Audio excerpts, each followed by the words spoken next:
Top political scientist and global thinkers Ian Bremmer speaks to me on India Sense on what does Trump 2.0 mean going forward for the world and of course for India. Mr. Bremmer, thank you so much for taking out the time speaking to me on NDTV. My first question to you, sir, is the fact that we're speaking at a time when there is now greater alignment that's taking place. You have Russia, Iran, China, North Korea essentially becoming more close in terms of cooperation. What does this mean for Donald Trump as he comes to power 2 months from now? Well, it would have shaped Biden's policies or Harris' policies a lot more than Trump's policies. Trump is not particularly interested in what kind of a political system you have. He's just as happy to cut deals with authoritarians as he is with Democrats. Where Biden talked about a world between democracies and autocracies, the good guys versus the bad guys. Trump doesn't see it that way at all. He actually thinks that anyone that's willing to cut a deal with him, he'll cut a deal with. He'll do it one-on-one because he's more powerful than the other countries sitting in a room by themselves. Now, Trump is willing to cut a deal with the Russians, and he's much more willing than any other American president would have been. He's also willing to cut a deal with the Chinese. Now, he's going to put more tariffs on China, and he has appointed a number of China hawks in his administration waiting for confirmation.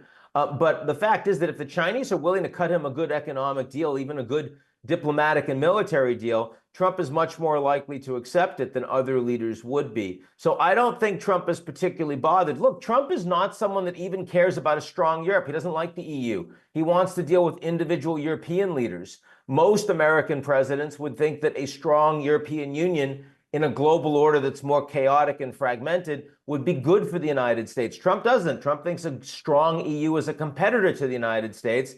He wants it to fragment. So in many ways, U.S. foreign policy is becoming more Chinese in orientation. What I mean by that, less about common values, very tactical, very transactional, and really eschewing multilateral sort of environments in favor of one-on-one negotiations where the Americans or where the Chinese are more powerful. Okay. But specifically in terms of appointments that Trump administration has been making, what does this signify for India? The Indians are one of the few countries in the world that was set to have a very strong relationship with the United States, whether or not Kamala Harris or Donald Trump won. Some of that is about the reality that U.S.-China relations are poor, lack trust, and that there are a lot of American corporations that are starting to de-risk, as they like to call it, their exposure from China, and a lot of that investment is moving into India. The Indian economy is growing much faster, and it's a fairly large economy than any other major economy in the world. So it's a more attractive destination for trade and for investment. There's a lot of well-educated people that can work with the United States in technology sphere, which is very important. And also you have a reality that you've got a lot of diplomatic alignment between the countries, a lot of trust that you've built with new architecture, particularly the Quad. So all of that is positive. Having said that, Trump does not like trade surpluses in other countries' favor, and he will be interested in increasing tariffs against Indian goods unless he gets transactional benefits, just like he will against other allies around the world. Okay. So barring the trade tariff issue, do you think a Trump 2.0 would actually be positive and very good for India? Absolutely. I think in every other aspect, except for the long-term aspect. I mean, long-term, India is a country that would benefit from more global governance. You probably know at the COP29 summit in Baku this week, the Americans haven't been doing very much. Trump isn't interested in putting money into a global loss and damages fund that would allow the developed countries to pay for the costs of climate change and industrialization that are going to be borne by poorer countries like India, like Southeast Asia, like the sub-Saharan African countries. Of course, that's a problem for India. I mean, if India wants to continue to industrialize, it needs accountable and responsible partners that care about global leadership. that care about 1.5 billion Indians in the world and not just their own populations. Trump doesn't. Trump's America First policy is India somewhat later when they think about it, and not our problem. And long term, a United States that doesn't care about the values in the UN Charter or in the World Bank or in the IMF or in any of these multilateral agencies, those are problems for the Indians long term. Okay. So would that mean that under a Trump administration, India's aspiration to be a permanent member at the UNSC could probably become that much farther from the goal?